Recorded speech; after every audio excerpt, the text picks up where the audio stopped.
हम लोग पिछले वीडियोज में बात कर रहे थे वेदों का सामान्य परिचय के संदर्भ में। उसी श्रृंखला में अब भाग 5 लेकर के आए हैं, यजुर्वेद का परिचय। अब यजुर्वेद के परिचय में हम लोग देखते हैं, पिछला वीडियो हम लोगों का ऋग्वेद का परिचय से संबंधित था। अब यजुर्वेद में आते हैं तो सबसे पहले हम जानते हैं यजुर्वेद किसे कहते हैं, यजुर्वेद क्या है, यजुर्वेद में क्या किन चीजों का वर्णन है, इसके देवता कौन है, ऋषि कौन है। तो सबसे पहले देखते हैं कि यजुर्वेद किसे कहते हैं। तो यजुर्वेद किसे कहते हैं, इस प्रसंग में कुछ हमें पंक्तियां मिलती है जो बहुत ही महत्वपूर्ण है। वह सर्वप्रथम आता है यजुर्यजते, अर्थात जो याज्ञिक क्रियाओं का वर्णन जिस वेद में हुआ है उसे यजुर्वेद कहते हैं। यजुर्वेद यजुर्यजते, ये उक्ति है, निरुक्तकार यास्क ने कहा है यजुर्यजते, अर्थात जहां पर यजन क्रिया का निर्धारण किया गया है, अर्थात जिस वेद में यजन क्रिया को बताया गया है उसे यजुर्वेद कहते हैं। ठीक है। एक अन्य उक्ति और मिलती है इज्जते अनेनेति यजु, अर्थात अनेनेति जिन मंत्रों के माध्यम से, इज्जते यानी कि इज्या का अर्थ होता है यज्ञ क्रिया, अर्थात जिन मंत्रों के माध्यम से यज्ञ क्रिया का संपादन होता है उसे यजु यानी कि यजुर्वेद कहते हैं।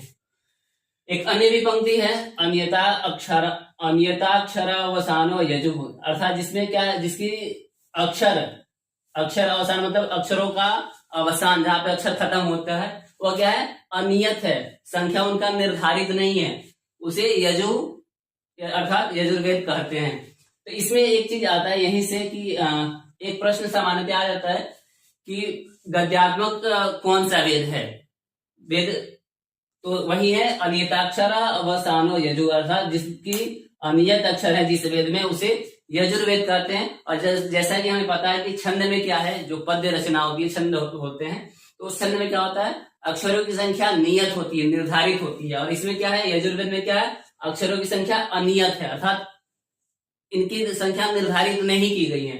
तो संख्या निर्धारित नहीं की गई है, इसलिए क्या है, यजुर्वेद क्या हुआ, गद्यात्मक। यहीं से हमें इस प्रश्न का उत्तर मिल जाता है कि गद्यात्मक वेद कौन सा है, तो गद्यात्मक वेद यजुर्वेद है। आगे एक और पंक्ति आएगी गद्यात्मको यजु, अर्थात जो गद्यात्मक है वही यजुर्वेद है। और यह पंक्ति विशेष करके तैतरीय शाखा के संदर्भ में आता है, इसके बारे में हम लोग आगे बात करेंगे।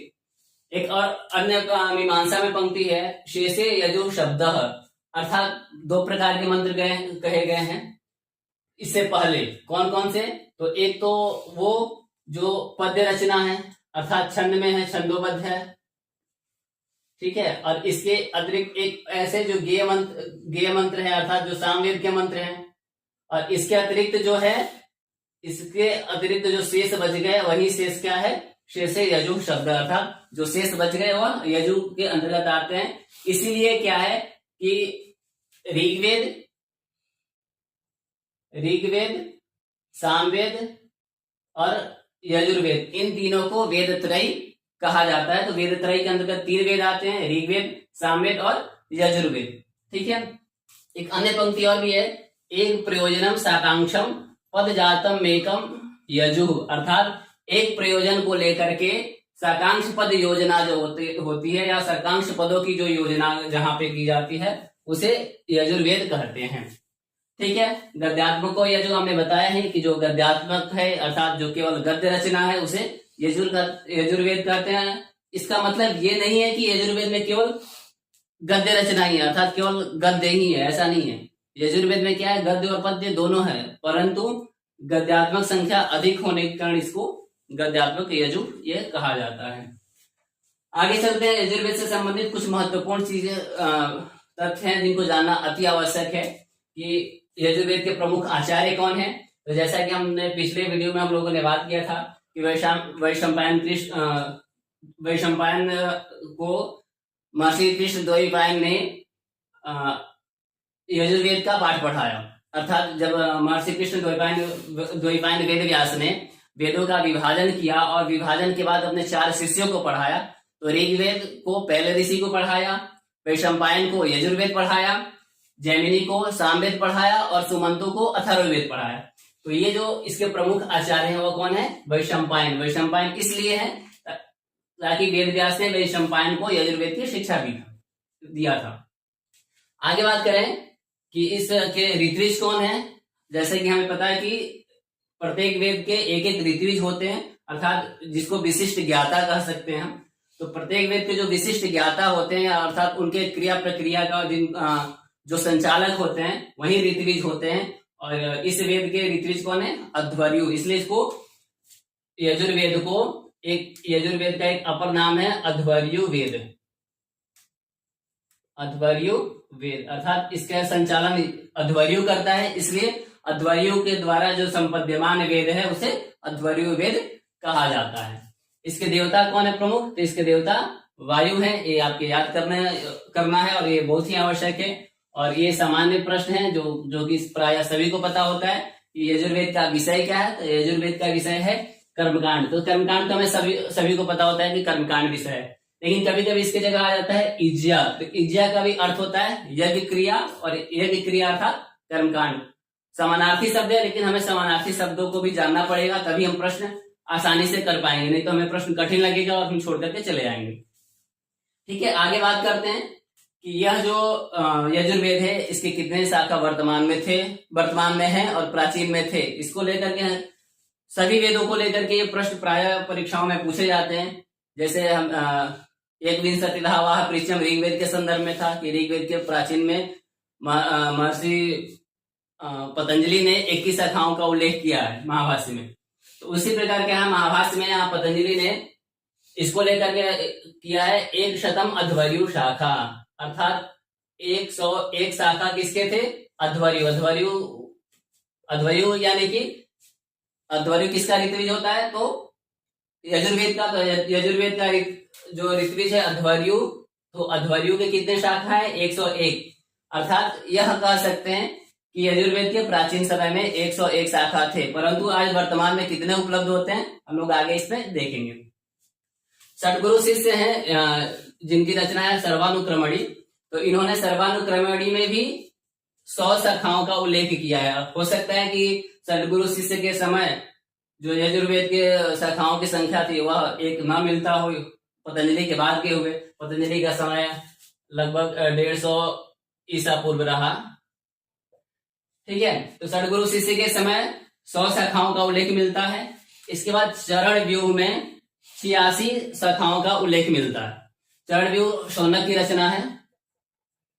हमने ये भी पिछले वीडियो में आपको बताया था कि चरण व्यूह किसका रचना है, और इसको लेकर के मैंने प्रश्न भी पूछा था और काफी लोगों ने इसका उत्तर दिया भी है। और आप भी पिछला वीडियो देखिए और जरूर उत्तर दीजिए। आगे चलते हैं हम लोग कि उसके बाद से यह जो यजुर्वेद है, इस यजुर्वेद का विभाजन हो गया। अब इसका विभाजन कैसे हो गया इस पे थोड़ा सा गौर करते हैं। तो यह जो यजुर्वेद है, यह इसके जो प्रमुख आचार्य हैं वह है वैशंपायन। वैशंपायन जब अपने शिष्यों को पढ़ा रहे थे तो पढ़ाते पढ़ाते उसमें वैमनस्यता आ गई। तो उसमें से कुछ शिष्य जो थे जिनकी प्रमुखता अगर बात करें तो याज्ञवल्क्य को लेकर के, तो मूलतः वैशंपायन का याज्ञवल्क्य से खटपट हो गया और आपस में वैमनस्यता के कारण वैशंपायन ने याज्ञवल्क्य से अपनी विद्या मांगनी शुरू कर दी कि हमने जो विद्या आपको पढ़ाई है आप हमें वो वापस करिए। अभी वापस कैसे करते? तो इन्होंने क्या किया कि वपन रूप में अर्थात उल्टी के रूप में इन्होंने क्या किया, इन्होंने जितना पढ़ाया था या जितना पढ़ा था वैशंपायन से इन्होंने वपन कर दिया। वपन करने के बाद जो वैशंपायन थे अपने अन्य शिष्यों को बोले और तितिर के रूप में, तितिर एक पक्षी होता है, तो उस तितिर के रूप में अन्य शिष्यों ने उस वेद को ग्रहण किया जो याज्ञवल्क्य ने वपन किया था। इसीलिए इसी से क्या हुआ, तैत्तिरीय शाखा की उत्पत्ति हुई। ठीक है, यानी कि जो तितिर के रूप में जो शिष्य उसको ग्रहण किए वह तैत्तिरीय शाखा के नाम से जाना जाने लगा। अब याज्ञवल्क्य के पास तो किसी वेद की शिक्षा रही नहीं, तो वो क्या करते, तो उन्होंने क्या किया, सूर्य की उपासना किया। ठीक है, ये जो वैशंपायन थे ये वाजसनेय के पुत्र थे। वाजसनेय के पुत्र होने के कारण इनको वाजसनेय भी कहा जाता है। वाजसनेय भी कहा जाता है। ठीक है, इसलिए माध्यन्दिनी शाखा का अपर नाम वाजसनेय शाखा है। क्यों? क्योंकि इसका जो शिक्षा है वह याज्ञवल्क्य को मिला था और याज्ञवल्क्य का अपर नाम वाजसनेय है। तो ये जो वाजसनेय है अर्थात याज्ञवल्क्य सूर्य की उपासना किया और सूर्य से इन्होंने मध्याह्न काल में अर्थात दोपहर के समय इन्होंने यजुर्वेद की प्राप्ति की। वह जो यजुर्वेद है वही क्या हुआ, मध्याह्न काल में होने के कारण इसे माध्यन्दिनी शाखा कहा गया। और यह जो है वो शुष्क रूप में मिला था, इसलिए इन्होंने क्या है, यह शुक्ल यजुर्वेद कहा गया। तो इस प्रकार क्या, शुक्ल और कृष्ण के पीछे तात्पर्य यह भी है कि शुक्ल में क्या है, केवल मंत्र भाग है, केवल मूल मंत्र हैं, जबकि कृष्ण में क्या है, इसमें मंत्र के साथ साथ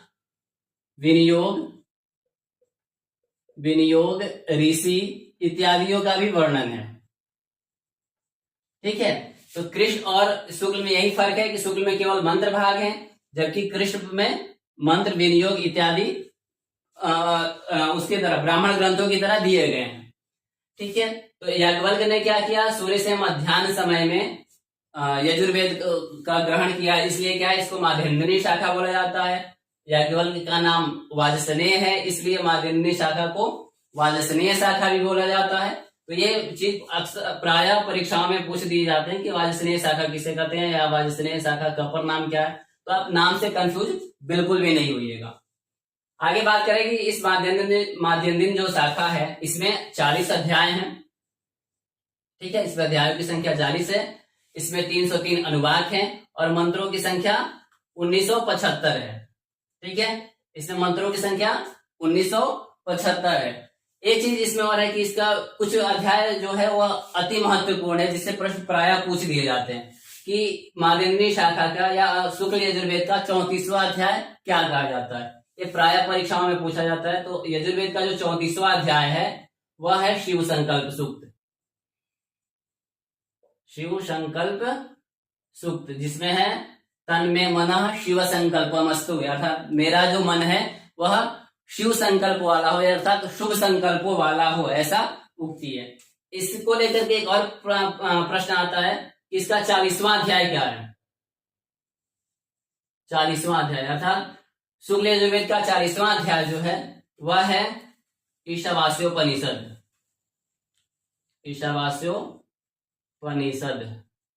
इसमें 18 मंत्र हैं और शिव संकल्प सूक्त में 6 मंत्र हैं। तो इसको लेकर के भी प्राय प्रश्न आ जाते हैं।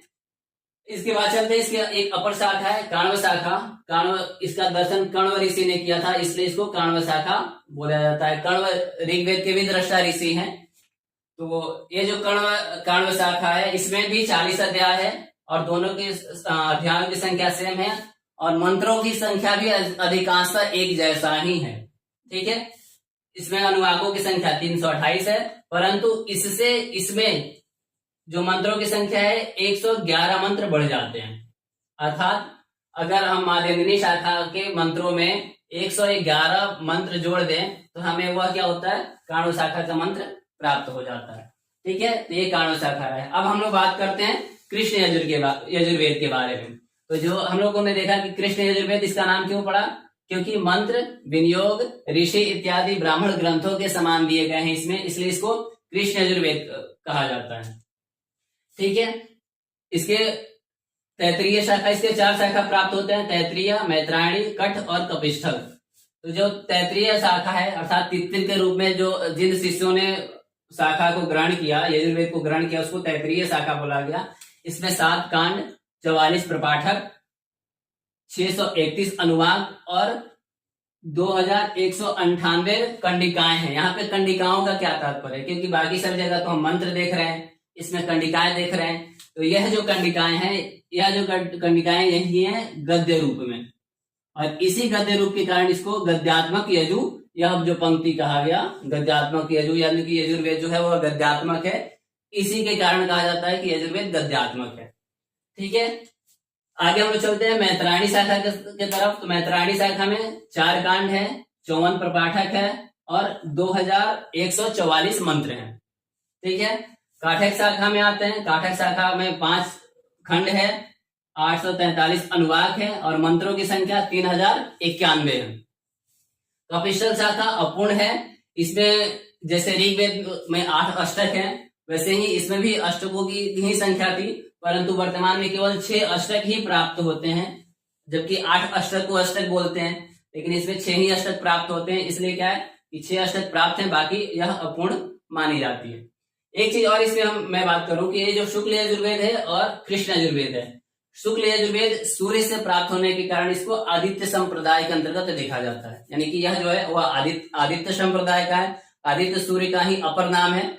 और ये जो कृष्ण यजुर्वेद है, कृष्ण यजुर्वेद ब्रह्म संप्रदाय है, अर्थात इसमें ब्रह्म तत्व से संबंधित विचार व्यक्त किए गए हैं, मंत्रों और गद्यात्मक कंडिकाओं का उल्लेख है, इसलिए इसको ब्रह्म संप्रदाय करते हैं। इसके बाद हम लोग चलते हैं इन शाखाओं के स्वसूत्र, गृहसूत्र, ब्राह्मण ग्रंथों के तरफ।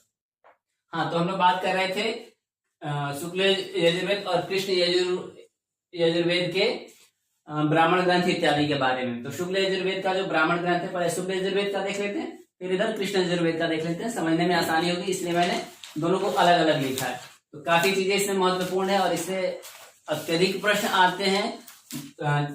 पिछले भी जीडीसी एग्जाम में, जीआईसी एग्जाम में, मतलब प्राय हर एक एग्जामों में इससे प्रश्न आते ही आते हैं। और इसको लेकर क्या है, जैसे बात करते हैं कि शुक्ल यजुर्वेद का ब्राह्मण ग्रंथ कौन है, तो शुक्ल यजुर्वेद का ब्राह्मण ग्रंथ क्या है, शतपथ ब्राह्मण।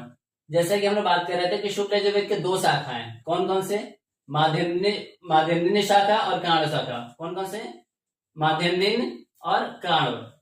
लेकिन दोनों ही शाखाओं पे क्या है, शतपथ ब्राह्मण है, लेकिन थोड़ा सा फर्क है।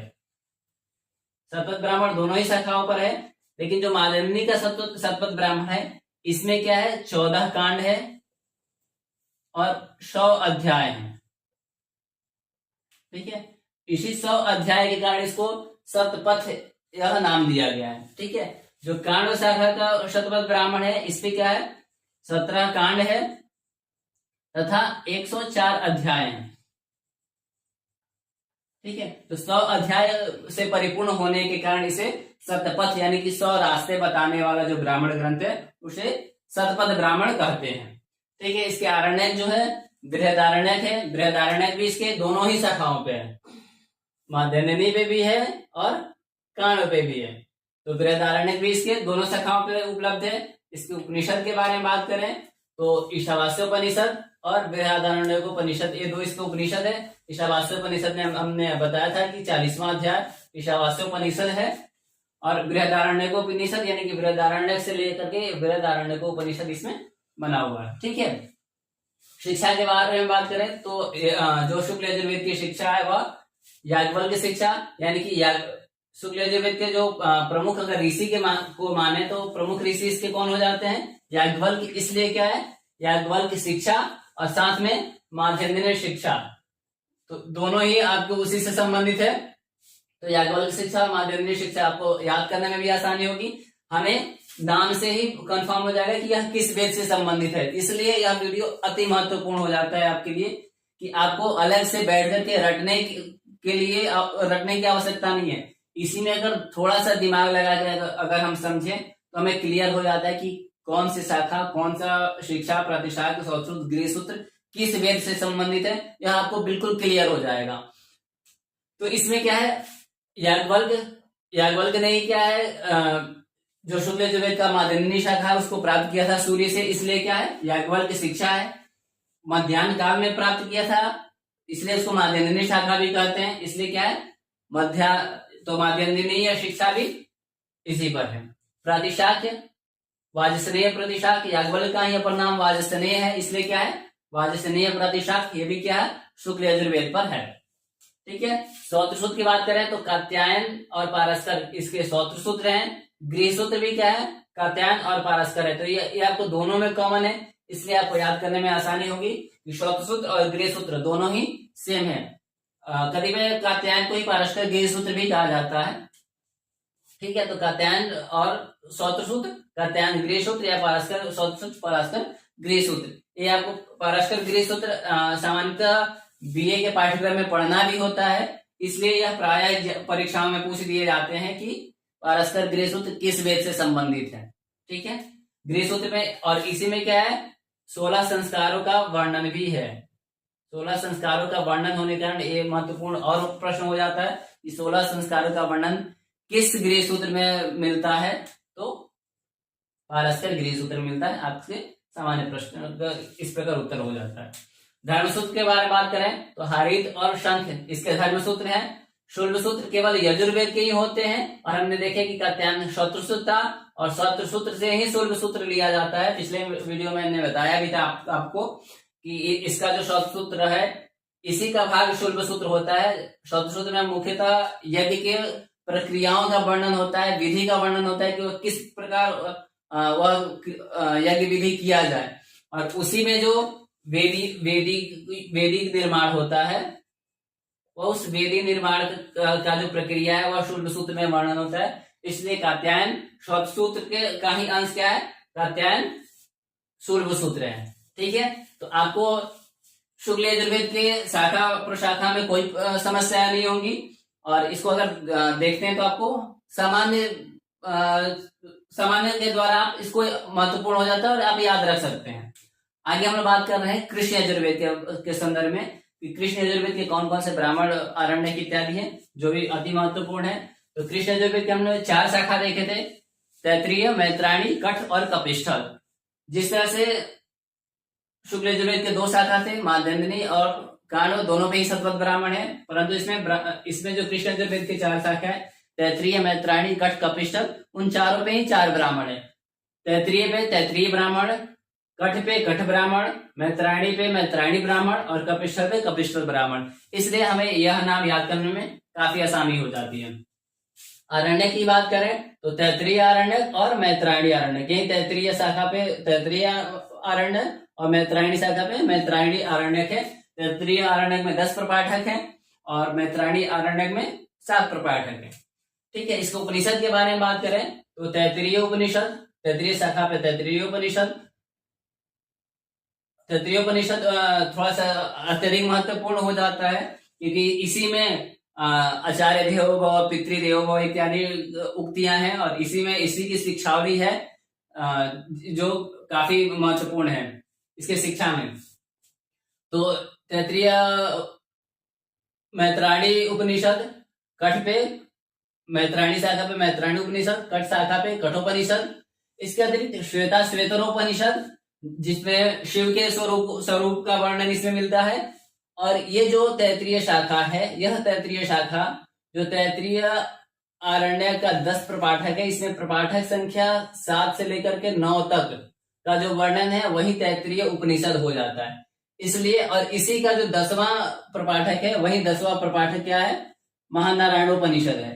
तो इसलिए यह आपको याद करने में काफी आसानी होगी या यह जानने में कि महानारायणोपनिषद किस वेद से संबंधित है, यह अनेक एग्जामों में पूछ दिया जाता है, इसलिए आपके लिए यह महत्वपूर्ण है। तो महानारायणोपनिषद किस वेद से संबंधित है, तो कृष्ण यजुर्वेद से, और यह क्या है, तैत्तिरीय आरण्यक का 10वां प्रपाठक है। ठीक है, आगे हम लोग बात कर रहे हैं शिक्षा के बारे में। तो वासिष्ठी शिक्षा, मांडव्य शिक्षा, भारद्वाज शिक्षा, अवसान निर्णय शिक्षा, यह कृष्ण यजुर्वेद के शिक्षा है।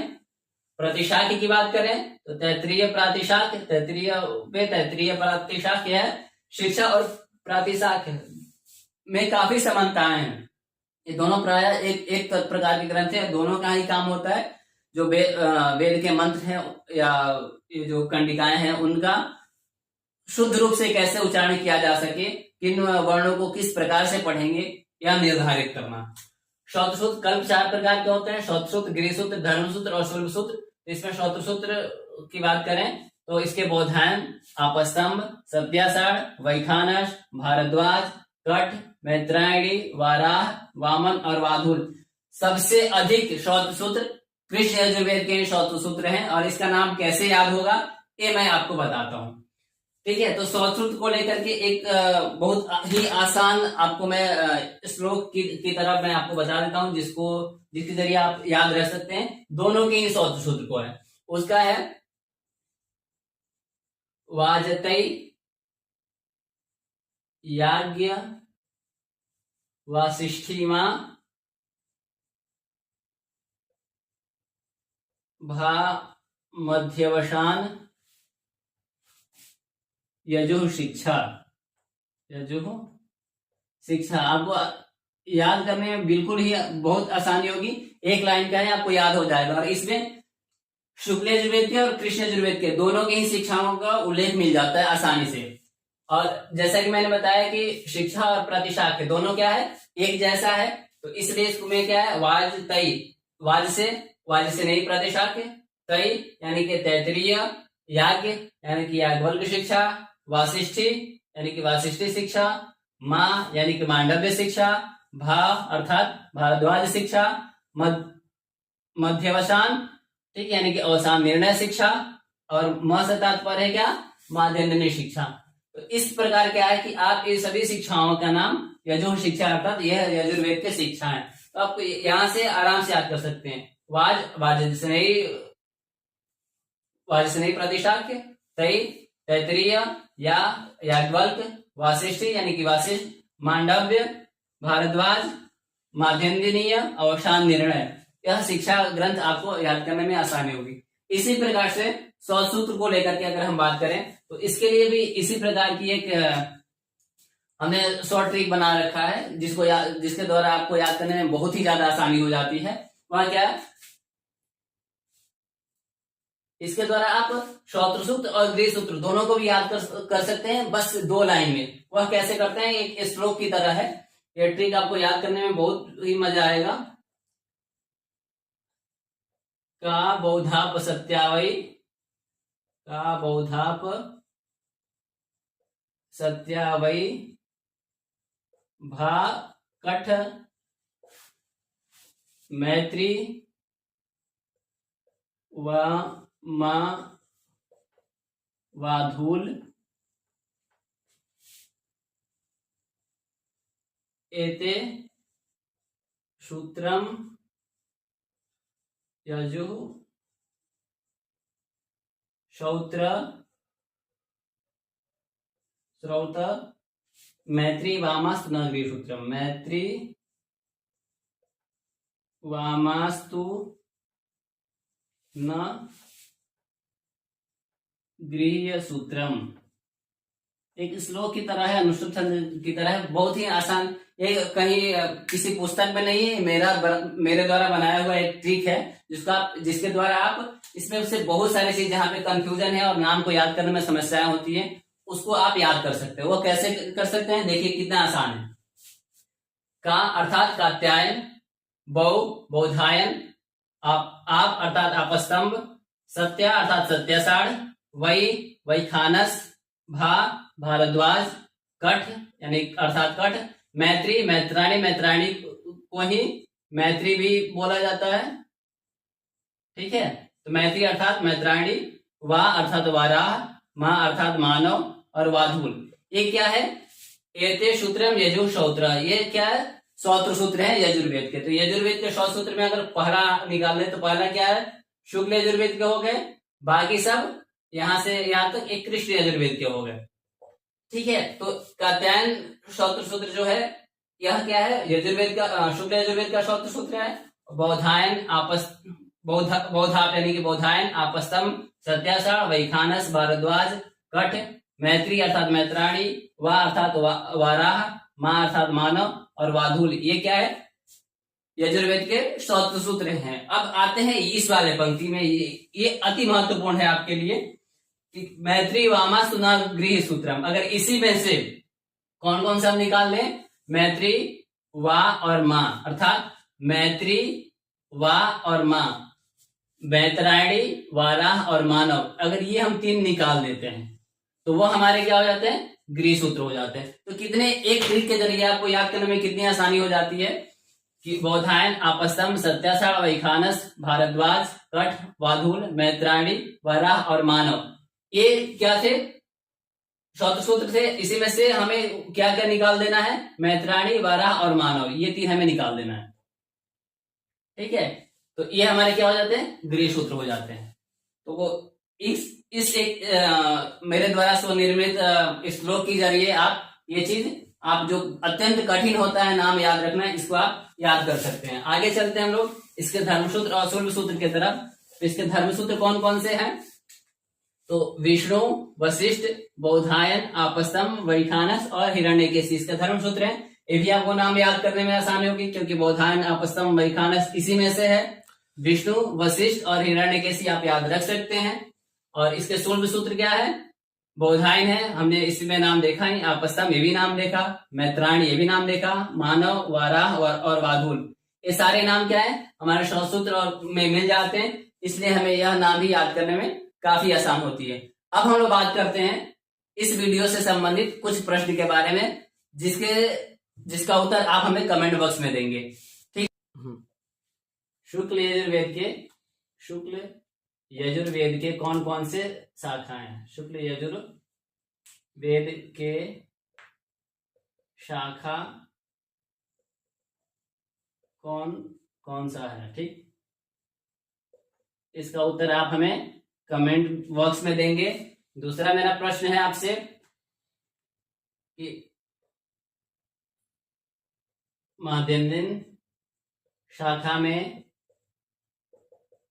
कितने अध्याय हैं? कितने अध्याय व मंत्र हैं? अगला मेरा प्रश्न है आपसे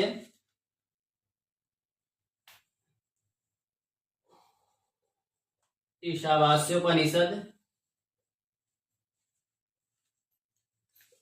किस वेद से संबंधित है?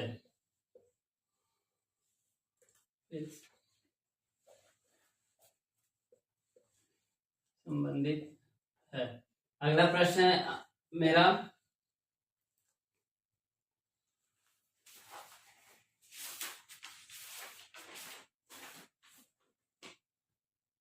मैत्रायणी उपनिषद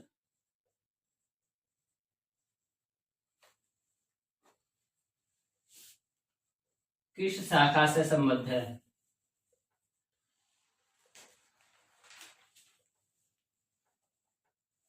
संबद्ध है। और ये मेरा अंतिम प्रश्न है आपसे शिव संकल्प सूक्त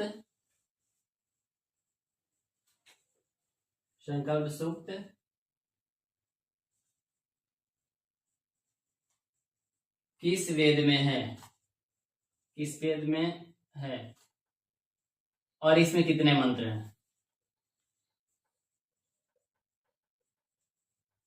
और इसमें कितने मंत्र हैं? ये पांचों ही प्रश्न बहुत ही आसान है और इसी वीडियो से संबंधित है, तो आप इसे आसानी से इस प्रश्न का उत्तर दे सकते हैं। तब तक के लिए धन्यवाद, फिर मिलते हैं अगले वीडियो में।